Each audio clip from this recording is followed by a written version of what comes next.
Hello friends, आज करेंगे हम स्टार्ट एक्सरसाइज 12.2। लेकिन उस सबसे पहले आपसे रिक्वेस्ट है कि आप हमारे यूट्यूब चैनल प्रोफेसर डीआरवीज को ज़्यादा से ज़्यादा शेयर कीजिए, सब्सक्राइब कीजिए। इस चैनल पे आपको यूट्यूब चैनल पे क्लास 9 से लेकर 12th क्लास तक 9 physics, chemistry, math, bio, English, इसका जो भी एनसीईआरटी का सिलेबस है उससे रिलेटेड वीडियो मिल जाएंगे। Thank you. तो स्टार्ट करते हैं एक्सरसाइज 12.2 लीनियर प्रोग्रामिंग की। देखिए, हमने 12.1 की थी जो एक्सरसाइज, उसी पे बेस्ड है 12.2। इसमें चेंज क्या है, उसमें जैसे इक्वेशंस आपके पास गिवन थी, इसमें वर्ड प्रॉब्लम्स गिवन है। आपको स्टेटमेंट पढ़नी है और सबसे पहले अपनी प्रॉब्लम को फॉर्मुलेट करना है इक्वेशंस की फॉर्म में, इक्वेशंस बनानी है। उसके बाद हम उसे उसी मेथड से सोल्व करेंगे जैसे हमने एक्सरसाइज 12.1 में की थी। ठीक है, जैसे क्वेश्चन 1 है, इसमें 3 तरह की प्रॉब्लम्स आती हैं। एक है आपकी मैन्युफैक्चरिंग प्रॉब्लम्स, कि कोई फैक्ट्री है, वहाँ पे कोई माल तैयार होता है, उसके बारे में प्रॉब्लम्स हैं। एक है डाइट की प्रॉब्लम्स। डाइट की होती हैं आपकी, जैसे आप 2 या 3 तरह के फूड्स आपस में लेना चाहते हैं, उन्हें मिक्स करके लेना चाहते हैं ताकि उसमें जो विटामिन्स हैं और मिनरल्स हैं उसके कंटेंट्स आपको प्रॉपर मिल जाएं। और तीसरी होती है एलोकेशंस की मशीन्स हैं, किसे कितना कितना काम दिया जाए कि वो ज़्यादा से ज़्यादा आपको आउटपुट दे, एलोकेशन प्रॉब्लम्स। ठीक है, तो इसी के बारे में है। सबसे पहले हमारी डाइट प्रॉब्लम्स है, डाइट से related. Reshma wishes to mix 2 types of food P and Q. 2 types के फूड हैं पी एंड क्यू। रेशमा इन्हें मिक्स करना चाहती है in such a way that the vitamin contents of the mixture contain at least, इन दोनों को मिला के जो मिक्सचर बनेगा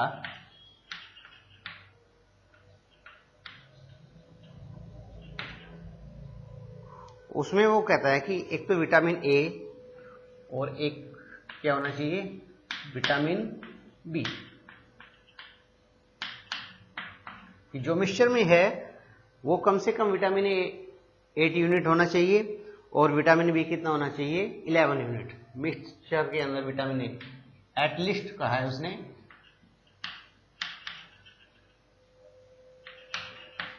और विटामिन बी कितना होना चाहिए, 11 यूनिट होना चाहिए। Food P cost rupees, food P की कॉस्ट कितनी है, 60 रुपीज पर केजी। 1 केजी का रेट है 60 रुपीज और फूड क्यू का कॉस्ट है 80 रुपीज पर केजी। क्लियर है। फूड पी कंटेन्स 3 यूनिट्स पर kg of vitamin A and 5 units of vitamin B. कि जो पी फूड है उसके अंदर 1 किलोग्राम के अंदर विटामिन ए कितने यूनिट है, 3 यूनिट, और विटामिन बी कितने हैं, 5 unit. While food Q contains 4 and 2 units respectively. Food Q के अंदर विटामिन ए है आपका कितना, 4 यूनिट्स, एंड विटामिन बी है 2 units. Clear. Determine the minimum cost of the mixture, कि मिनिमम कॉस्ट कितनी होनी चाहिए मिक्सचर की। क्लियर है। अब हमारे पास सबसे पहले हमें ये देखना है कि उसने फूड पी कितना लिया है, क्यू कितना लिया है ताकि मिक्सचर बन जाए। हमारे पास वो नहीं दिया हुआ। क्लियर है ना। तो हम अपने पास से कंसीडर करेंगे, लेट ये कितना लिया आपने, क्वांटिटी कितनी है, हमेशा क्वांटिटी को आपको कंसीडर करना है। पी की आपने ली है x केजी और क्यू कितना लिया है, y केजी। क्लियर। आपने x केजी अपने पास से लिया, उसने नहीं दिया कितनी क्वांटिटी है। क्वांटिटी दे के रखे तो क्वेश्चन सोल्व हो जाएगा। तो सबसे पहले हमें x और y निकालना है। क्लियर है। साथ में उसने कहा है कि जो x और y कितना होना चाहिए, कि जो टोटल कॉस्ट है वो क्या होनी चाहिए, मिनिमम होनी चाहिए, कम से कम होनी चाहिए। मैंने आपको लास्ट वीडियो में भी बताया था कि जब भी हम बात करते हैं तो यदि प्रॉफिट की बात करते हैं तो प्रॉफिट तो देखते हैं मैक्सिमम। क्लियर है। और जो एक्सपेंसेस है, कॉस्ट है, वो क्या होनी चाहिए, मिनिमम। चलिए, तो मिनिमम सबसे पहले हम क्या बनाते हैं, ऑब्जेक्टिव फंक्शन, मिनिमाइज कॉस्ट मतलब जेड। ऑब्जेक्टिव फंक्शन को किससे लेते हैं हम, जेड से। तो कितना होगा देखिए, x kg कितने रुपीज का, 1 kg जो पी फूड है कितने रुपीज का है, 60 रुपीज पर kg, 60 रुपीज का है। तो x kg कितने रुपीज का आएगा, 60x का। इसी तरीके से जो y क्यू फूड है वो 80 रुपीज में 1 kg आता है, तो y kg कितने का आएगा, 80y। तो टोटल कॉस्ट कितनी होगी, z equal to, this is the cost, z equal to 60x plus 80y। ये आपका मिनिमाइज फंक्शन है, ये आपकी क्या है, कॉस्ट है। क्लियर। अब हम कंडीशंस देखते हैं। कंडीशंस एक ये गिवन है आपकी और एक ये गिवन है। विटामिन ए कंटेंट्स देखते हैं। 1 kg में कितने यूनिट है, 3 यूनिट है, तो x kg में कितने यूनिट विटामिन ए हो जाएंगे, 3x। फूड क्यू के अंदर 1 kg में 4 यूनिट है विटामिन ए, और y kg में कितने हो जाएंगे, 4y। और वो कहता है दोनों फूड्स का मिला के जो विटामिन होने चाहिए वो कम से कम 8 यूनिट होने चाहिए। कम से कम का मतलब 8 से ज्यादा तो हो सकते हैं, 8 से कम नहीं होने चाहिए। तो हम क्या करेंगे, दोनों this plus this should be greater then 8। आप फूड ले रहे हैं तो आपको पता है डाइट वगैरह की प्रॉब्लम्स में क्या डॉक्टर्स भी आपको सलाह देते हैं कि कम से कम इतनी तो लेना ही लेना है विटामिन ए, ठीक है ना, विटामिन बी इतना लेना है। ऐसा नहीं है कि ज़्यादा से ज़्यादा 8 यूनिट होना चाहिए। डाइट्स की प्रॉब्लम में हमेशा एटलीस्ट की कंडीशन आएगी यहाँ पे आपकी, तो यहाँ पे हमेशा डाइट्स की प्रॉब्लम में ग्रेटर देन का साइन आएगा। विटामिन बी कितना होना चाहिए, 1 kg में 5 यूनिट है, तो x kg में कितना हो जाएगा, 5x। फूड क्यू के अंदर 1 kg में 2 यूनिट है, y kg में कितना यूनिट हो जाएगा, 2y। और दोनों को मिलाकर कितना होना चाहिए, it should be greater then 11। At least 11 का है उसने कि कम से कम 11 होना चाहिए, 11 से बड़ा हो सकता है। तो 5x plus 2y should be greater than equal to 11। और एक कंडीशन मैंने बताई थी, नो नेगेटिव कंडीशन है, वो आप अपने पास से ऐड करते हैं कि x should be greater then 0, y should be greater then 0। Greater than का मतलब क्या है कि आप पी और क्यू फूड ले रहे हैं तो वो क्या होगा, कुछ ना कुछ क्वांटिटी तो लेंगे ना, नहीं ज्यादा क्या करेंगे आप, नहीं लेंगे तो वैल्यू 0 है, और यदि क्वांटिटी ले रहे हैं तो वो पॉजिटिव रहेगी, नेगेटिव नहीं हो सकती। क्लियर है। तो हमारे पास ये इक्वेशंस बन चुकी हैं, जैसे हमने फर्स्ट एक्सरसाइज की थी उसी तरीके से अब इन्हें हम सोल्व करेंगे। This equation is first, this equation is second. हमें ग्राफ प्लॉट करना है। लीजिए वैल्यूज x और y की फर्स्ट इक्वेशन के लिए क्या इक्वेशन है आपकी, 3x plus 4y is equal to 8। Greater than को अभी छोड़िए, पहले हमें वैल्यू निकालनी है।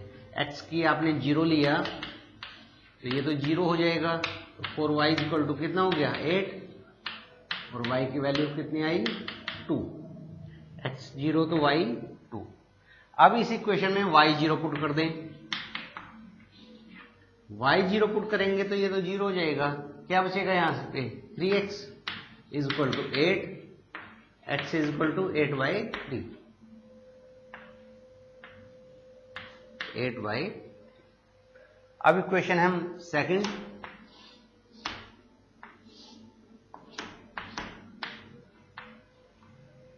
सेकंड इक्वेशन क्या है, 5x plus 2y is equal to 11।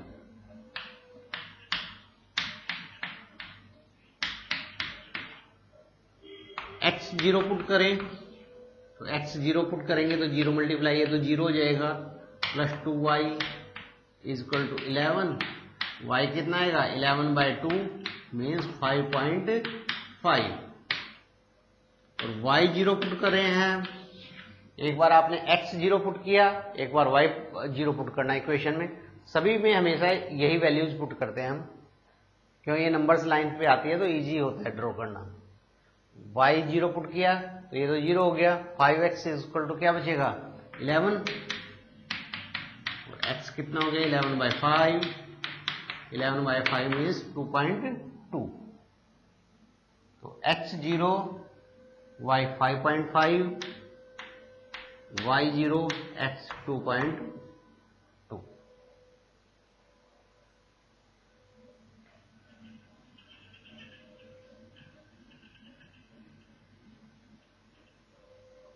अब इसके लिए ग्राफ ड्रॉ करेंगे।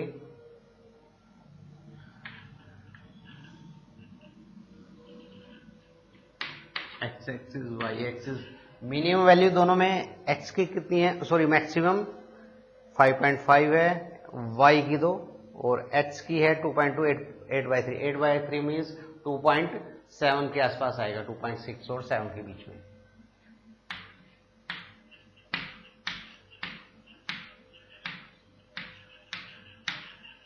और 5 and 6, 1, इसे थोड़ा बड़ा ले लेते हैं इस साइड,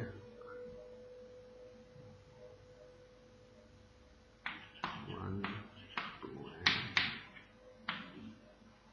चलिए फर्स्ट लाइन कोऑर्डिनेट्स क्या है, x0 y2, x0 y2 ये है। सेकंड है y0 x 8/3, 8/3 होगा, आप 8/3 करेंगे 2.66, तो 2.66 तो आधे से थोड़ा ज्यादा ये पॉइंट,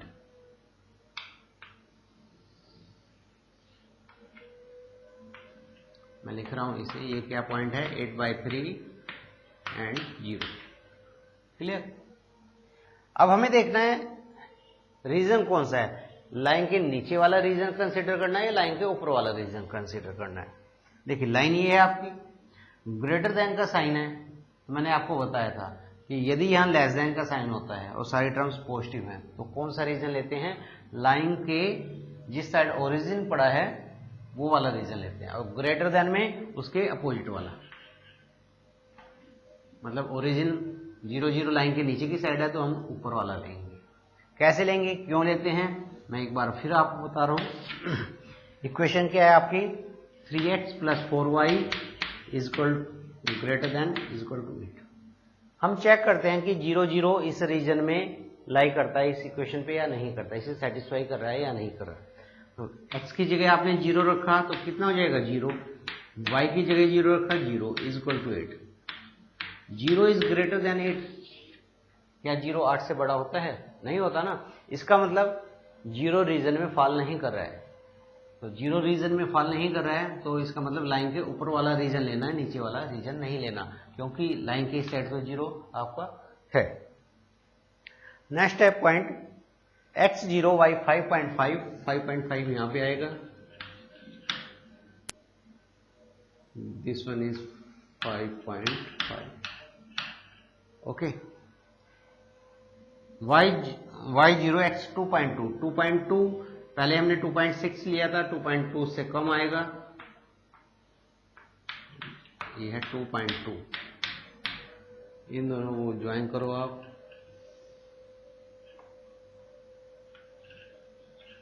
इसमें भी क्या है 5x + 2y ग्रेटर देन का साइन है, तो इस लाइन के भी ऊपर वाला रीजन हमें लेना है। तो दोनों लाइंस के ऊपर वाला रीजन लेंगे तो कॉमन रीजन कौन सा आएगा,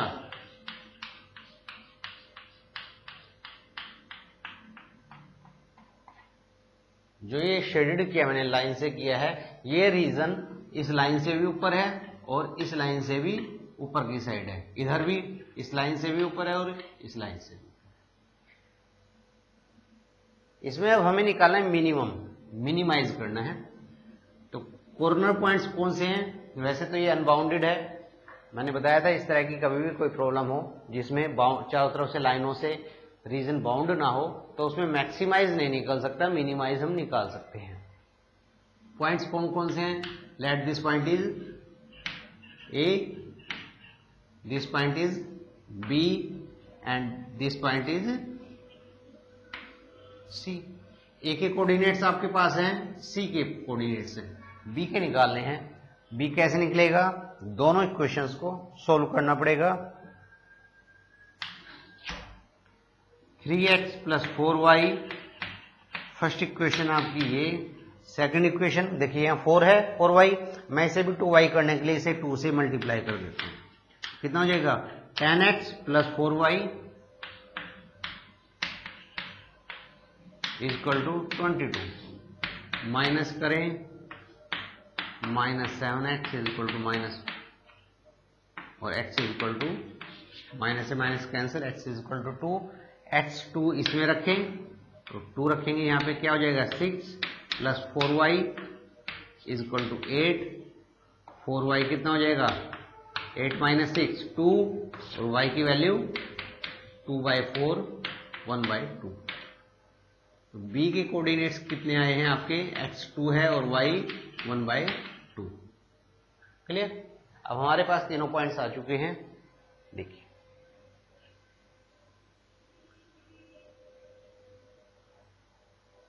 a के कोऑर्डिनेट्स कितने हैं, ये a पॉइंट है, y एक्सिस पे है, y पे x0 y की वैल्यू 5.5। b के कोऑर्डिनेट्स कितने हैं 2.5 और c के कोऑर्डिनेट्स क्या होंगे, c के कोऑर्डिनेट्स हैं 8/3 एंड 0। इक्वेशन कौन सी है जिसे मिनिमाइज करना है, z is equal to 60x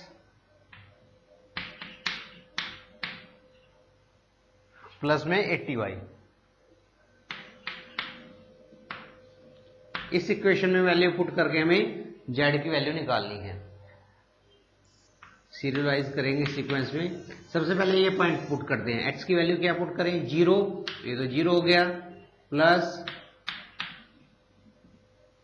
80 into y की वैल्यू कितनी है 5.5,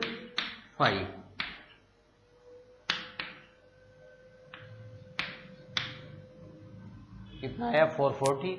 अब हमें क्या करना है, b की वैल्यूज पुट करनी है इस इक्वेशन में,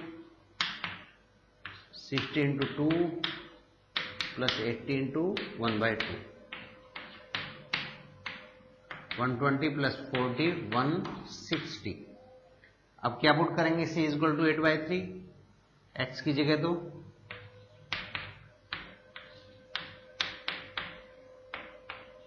और y की जगह 0 पुट करेंगे तो ये तो 0 ही हो जाएगा,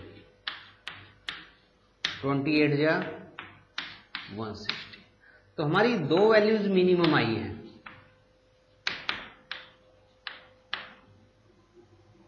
वन 160 एंड 160, क्योंकि ये तो 440 आ रहा है। तो दो वैल्यूज आ रही हैं, कौन सी आ रही है, एक तो आ रही है ये लाइन ए पॉइंट इस पॉइंट पे, एक आ रही है सी पॉइंट पे। तो इसका मतलब जो ये लाइन है हमारी BC, B पे भी 160 है और C पे भी 160 वैल्यू आ रही है। तो इसका मतलब क्या हुआ, इसका मतलब ये हुआ कि जो line joining B and C points है, इस पूरी लाइन पे आपकी वैल्यू क्या आएगी 160 आएगी और that will be minimum value, यही आ रही है ना मिनिमम वैल्यू। तो मिनिमम Z कितना होगा,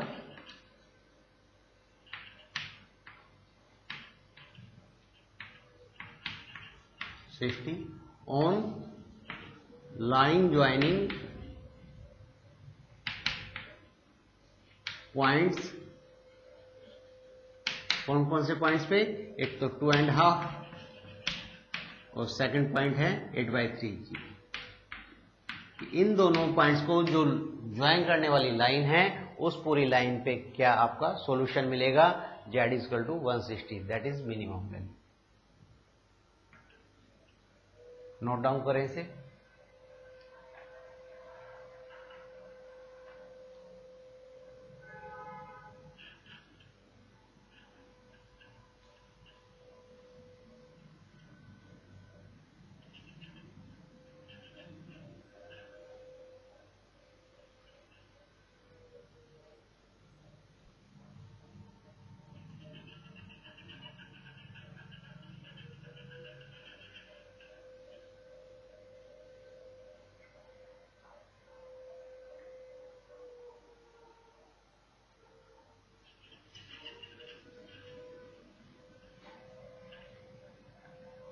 Second question, one kind of cake requires 200 gram of flour and 25 gram of fat। कि कोई एक केक बनाना है, उसके अंदर फ्लोर कितना है, आटा कितना यूज हो रहा है 200 ग्राम और फैट यूज होगा 25 gram. And another kind of cake, दूसरी तरह का केक है, उसके अंदर फ्लोर है 100 ग्राम और फैट कितना यूज होगा 50 gram. Okay, find the maximum number of cakes which can be made from 5 kg of flour and 1 kg of fat. आपके पास टोटल आइटम है 5 kg तो फ्लोर है और 1 kg है आपके पास फैट, तो कितने मैक्सिमम नंबर ऑफ केक्स बन सकते हैं? चलिए,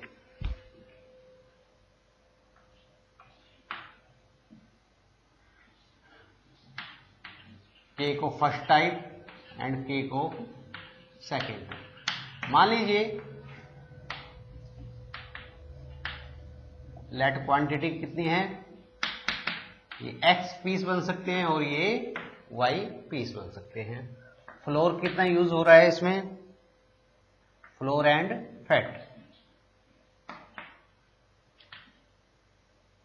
केक फर्स्ट में हो रहा है 200 ग्राम floor use and 25 gram fat.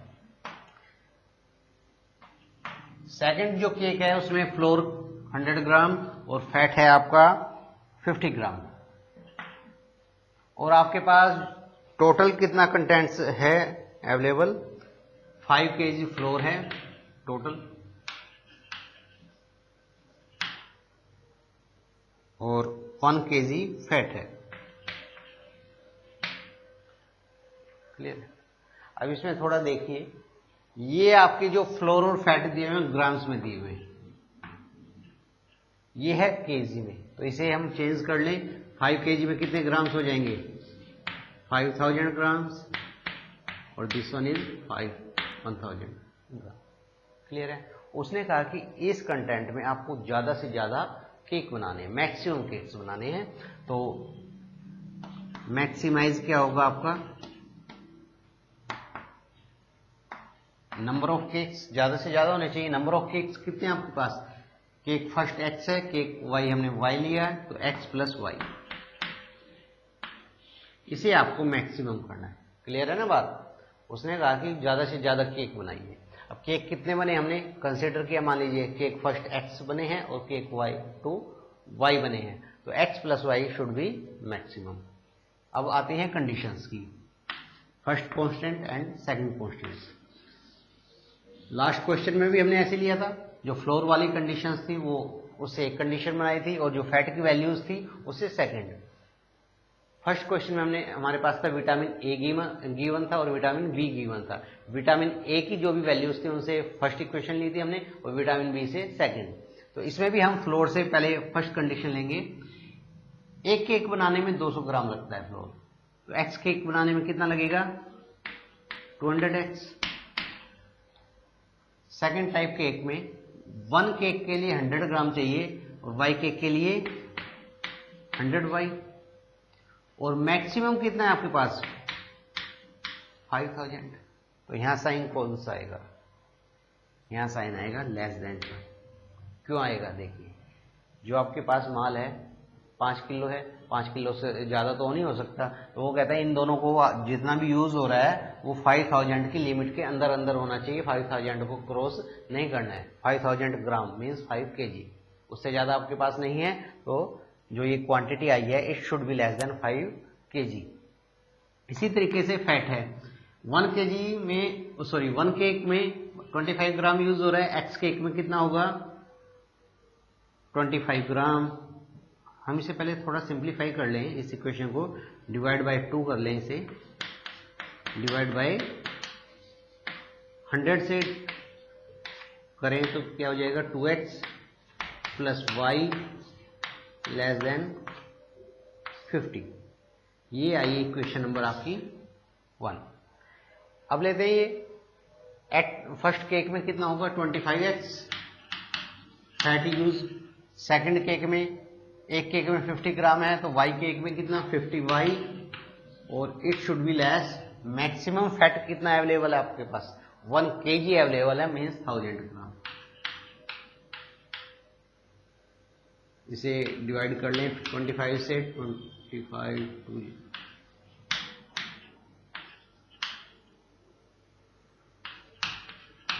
क्या किया हमने, डिवाइड बाय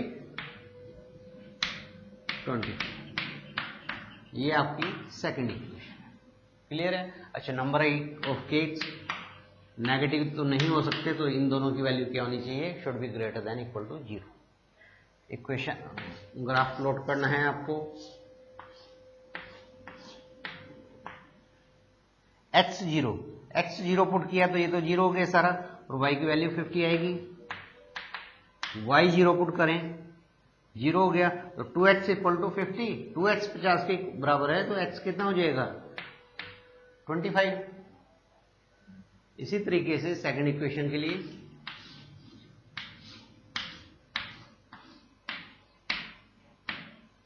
x 0 पुट किया आपने तो 2y कितना हो रहा है 40 और y की वैल्यू कितनी आएगी 20।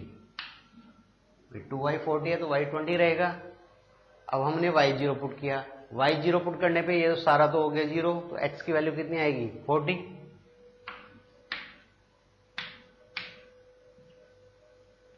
ग्राफ ड्रॉ करते हैं इसका। This is x axis, this is y की वैल्यू उधर 20 है इधर 50 है, 25 एंड 40, तो 50 तक ले लेते हैं। 10 20 30 40 50।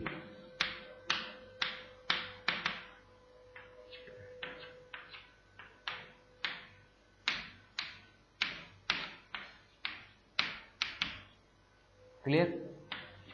पहला पॉइंट कौन सा है आपका x0 y50, सेकंड पॉइंट है x25 y0। x25 कहां पे आएगा 20 और 30 के बीच में।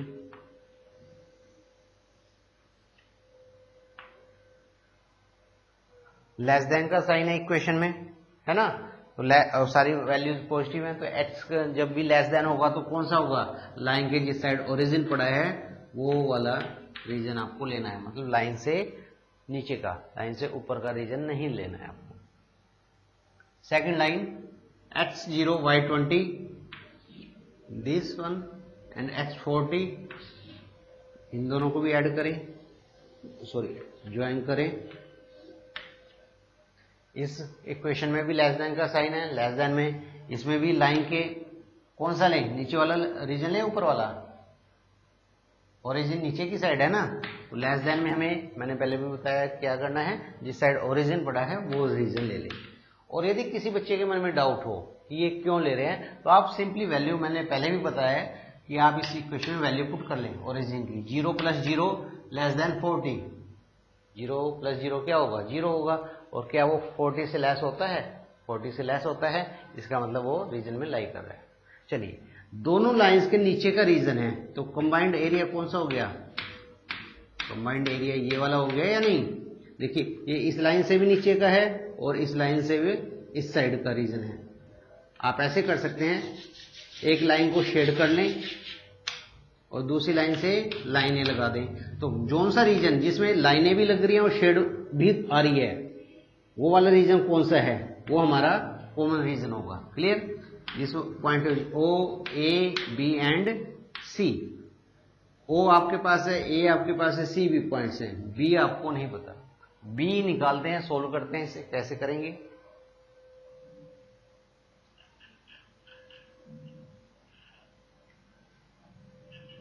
इक्वेशन सोल्व कर लेते हैं दोनों। फर्स्ट इक्वेशन क्या है आपकी 2x + y = 50। सेकेंड इक्वेशन है x + 2y, तो इस इक्वेशन को मैं 2 से मल्टीप्लाई करके लिख रहा हूं यहां पे। 2x 2 की 2y से मल्टीप्लाई 4y = 80। ये कोफिशिएंट इक्वल हो चुके हैं x के, कैंसिल आउट हो जाएगा। -3y -80 + 50 -30, y = कितना आया, y की वैल्यू आई है 10। y 10 किसी भी इक्वेशन में पुट कर दें, फर्स्ट में कर देते हैं 2x + 10 = 50, 2x 10 इस साइड जाएगा 40, x की वैल्यू कितनी आएगी, x की वैल्यू आएगी 20। तो जो B पॉइंट आया है x 20 एंड y 10।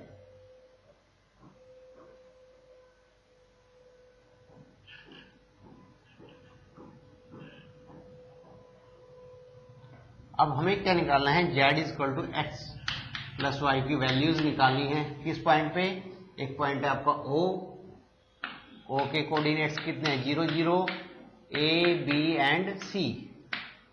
B के कोऑर्डिनेट्स अभी निकाले हैं मैंने 20 एंड 10। A के कोऑर्डिनेट्स ये पॉइंट है ना, ये कौन सा था 25, देखिए 20 और 30 के बीच में कौन सा पॉइंट था आपका, ये वो पॉइंट था।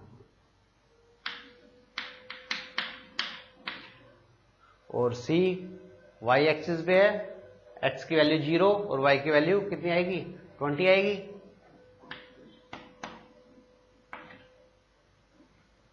इसमें वैल्यू पुट करें, x plus 0 is equal to 0, 25 plus 0 is equal to 25, x की वैल्यू क्या पुट करें 20, y की वैल्यू 10, x की वैल्यू इसमें कितनी है 0 है और y की वैल्यू कितनी है 20 है, 0 प्लस 20 कितनी हो जाएगी 20। तो मैक्सिमम नंबर ऑफ की कौन से हैं 30।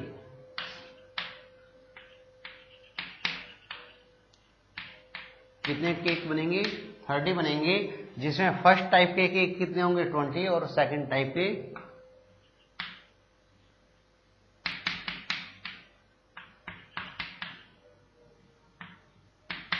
केक कितने होंगे 10। क्लियर, नोट डाउन करें इसे।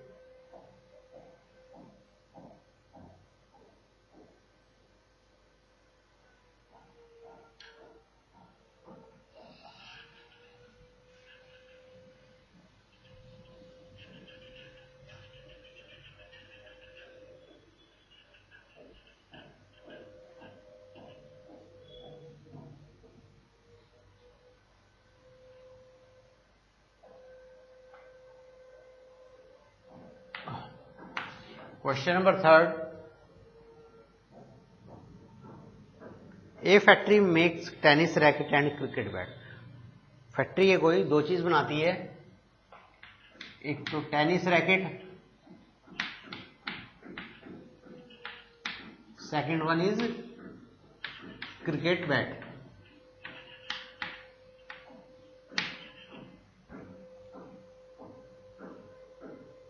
A tennis racket takes 1.5 hours of machine time and 3 hours of craftsman time।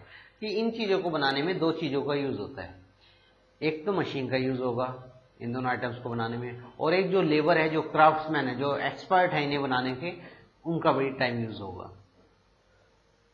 Machine time दिया हुआ है हमें एक तो, और दूसरा दिया हुआ है क्राफ्ट्समैन टाइम।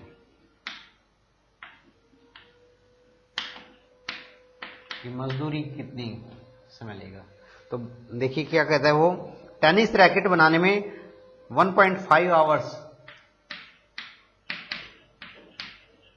टेनिस रैकेट बनाने में 1 आवर्स तो मशीन के लगते हैं और 3 आवर्स लगते हैं क्राफ्ट्समैन के। क्रिकेट बैट बनाने में 3 आवर्स लगते हैं मशीन के और 1 आवर लगता है क्राफ्ट्समैन का। In a day the factory has the availability of not more than, total time कितना अवेलेबल है फैक्ट्री के अंदर एक दिन में, 42 hours of machine and 24 hours of craftsman time। What number of racket and bat must be made if the factory is to work? Profit,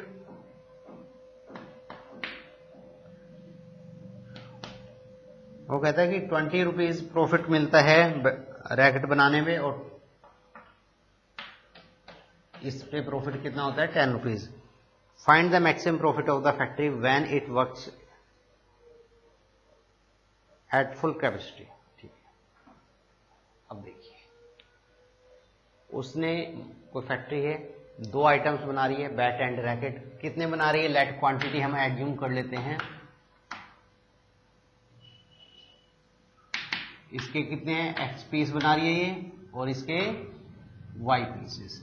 clear है, time इतना use consume कर रहा है रैकेट, बैट इतना टाइम कंज्यूम कर रहा है, इस पे प्रॉफिट इतना है, इस पे प्रॉफिट इतना है।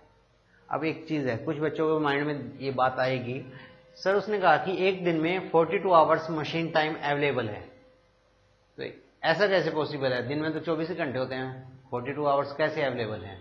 तो इसका मतलब ये नहीं है कि आपके पास मशीन सिर्फ एक है, हो सकता है दो मशीन हो, 21 घंटे चलाएं, 3 मशीन हो 14 घंटे चलाएं, ठीक है ना। लेकिन मान लीजिए 3 या 14 घंटे वर्क करेंगे तो हो गए ना 42 आवर्स। तो इसका मतलब टोटल मिला के जितनी भी मशीनें हैं सारा काम कितनी देर चलेगा 42 आवर्स। ऐसे ही मजदूरों का कितना चलेगा 24 आवर्स। अब आप कहेंगे 24 आवर्स सारा दिन तो मजदूर काम नहीं करेगा ना, हो सकता है 3 मजदूरों के पास तो तीनों शिफ्टों में काम चला हो 8-8 घंटे, ठीक है ना, 24 आवर्स हो गया। चलिए, तो अब हमें मैक्सिमाइज क्या करना है, प्रॉफिट। ऑब्जेक्टिव फंक्शन क्या रहेगा आपका, एक रैकेट पे कितना प्रॉफिट है 20 रुपीज, एक्स रैकेट पे कितना होगा 20x रुपीज, क्रिकेट बैट पे कितना प्रॉफिट है 10 रुपीज है ना एक बैट पे, वाई बैट पे कितना हो जाएगा 10y, और इन दोनों को कंबाइन करके जेड जो आएगा इट शुड बी मैक्सिमम, हमें मैक्सिमम प्रॉफिट चाहिए। क्लियर। अब निकालते हैं कंडीशंस। एक तो हम मशीन टाइम की कंडीशन बनाएंगे, दूसरी किसकी लेंगे क्राफ्ट्समैन टाइम की। चलिए, एक बैट रैकेट बनाने में 1.5 घंटा लगता है इसका मशीन का, और बैट बनाने में मशीन कितना यूज ले रही है 3 आवर्स, और वाई बैट बनाने में कितना लग जाएगा 3y, it should be less than 42।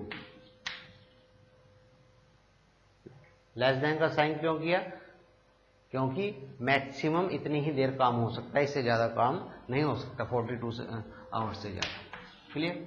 Second equation अब है क्राफ्ट्समैन टाइम। एक बैट बनाने में 3 घंटे लेता है, रैकेट बनाने में जो लेबर है क्राफ्ट्समैन है, तो एक्स बैट बनाने में कितना टाइम यूज करेगा 3x। इसी तरीके से बैट बनाने में, एक बैट बनाने में 1 घंटा लगता है, वाई बैट बनाने में y आवर्स लगेंगे, और टोटल कितना टाइम अवेलेबल है 24 आवर्स अवेलेबल है, इससे ज्यादा टाइम आपके पास नहीं है। ग्राफ प्लॉट करना है, पॉइंट्स लीजिए।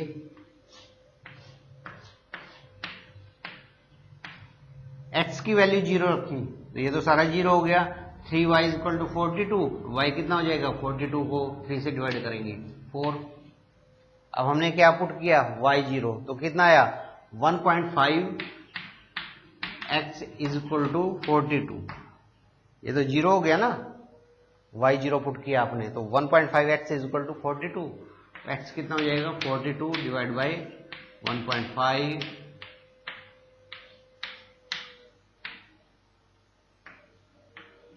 कितनी वैल्यू जाई 28। क्लियर। अब सेकंड के लिए है,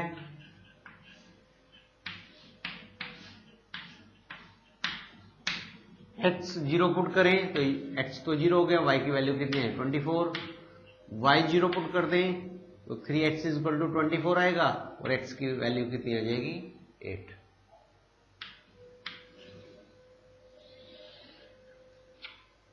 this is x axis, this is y axis. क्या लें 14, 28, 8, 24। x की वैल्यू इधर 28 है और वहां पे 8, कितने का 4 का लें। यदि हम 2-2 का लेते हैं, यहाँ स्केल 2, 4, 6, 8, 10, 28 तक जाएंगे तो बहुत लेंथी हो जाएगा, हम 8 का ले रहे हैं, 8, 16, 24 एंड 32।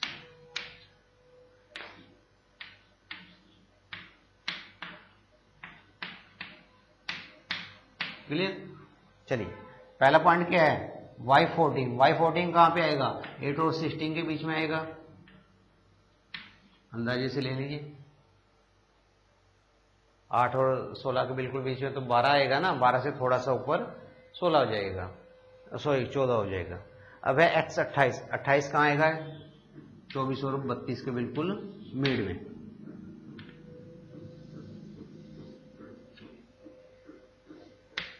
ये लाइन आई आपकी। अब इस लाइन का कौन सा रीजन लेना है, लाइन से ऊपर का लेना है या लाइन से नीचे का, तो सिंपली क्या चेक करना है साइन।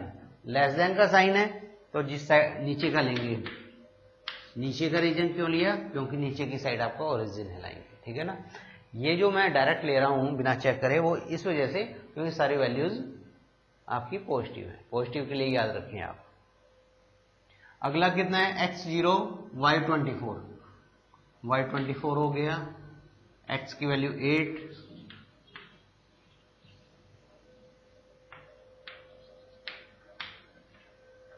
इसमें भी लेस देन का साइन है, तो लाइन के ओरिजिन इस साइड पर आए तो इस साइड का रीजन लेंगे।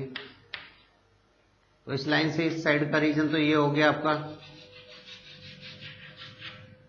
और इस लाइन के नीचे वाला कौन सा रीजन था, ये था।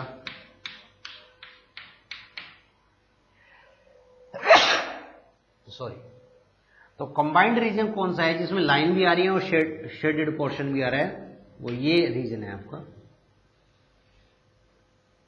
क्लियर? कोऑर्डिनेट इसके कॉर्नर्स हैं ओ, ए, बी एंड सी। ओ के कोऑर्डिनेट्स 0 0, ए के कोऑर्डिनेट्स 8 0, सी पॉइंट के कोऑर्डिनेट्स थे आपके 0 एंड 14। बी पॉइंट्स आपको फाइंड आउट करना है।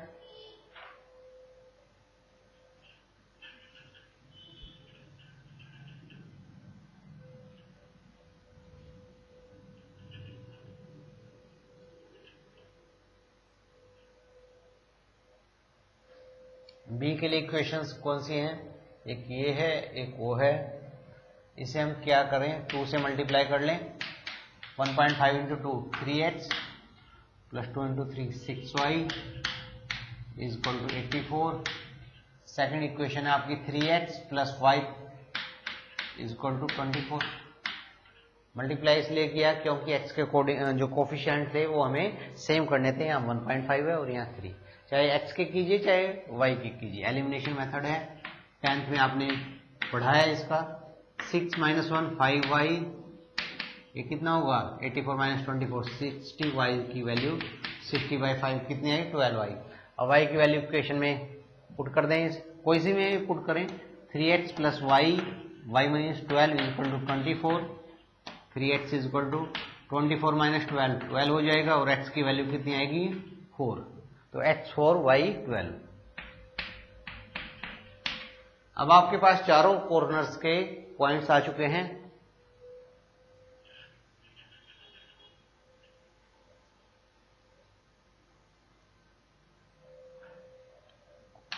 मैक्सिमम वैल्यू किसकी निकालनी है आपको, z is equal to 20x plus में 10y।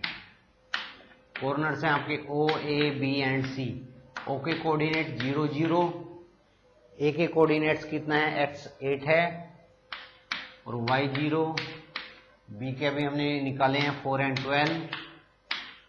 c के कोऑर्डिनेट्स 8 और 16 के बीच में हमने कौन सा लिया था, ये पॉइंट था ना x 0 y 14। कई बार यहां से कंफ्यूजन हो तो यहां देख लो कि कौन सा पॉइंट आपने लिया था 0 14। अब क्या करना है, इस इक्वेशन में वैल्यूज पुट करनी है। x की वैल्यू 0 पुट करेंगे, y की वैल्यू 0, दोनों ही 0 पुट किया तो 0। ये तो 8 था, x लिख दिया। अब x की जगह क्या रखें 8 और y की जगह क्या रखें 0, कितना है 160। x की वैल्यू 4, y की वैल्यू 12,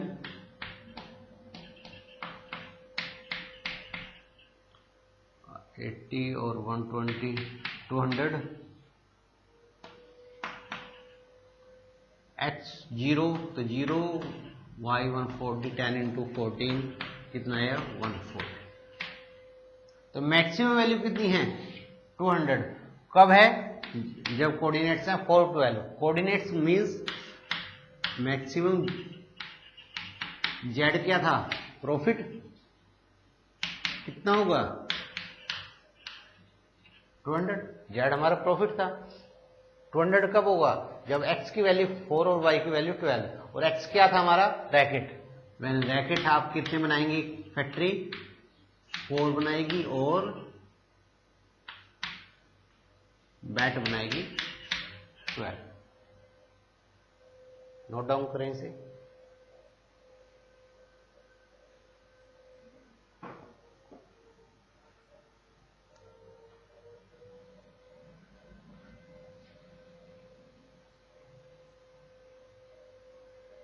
इस लेक्चर के लिए इतना ही, बाकी के क्वेश्चन हम नेक्स्ट लेक्चर में करेंगे। Thank you.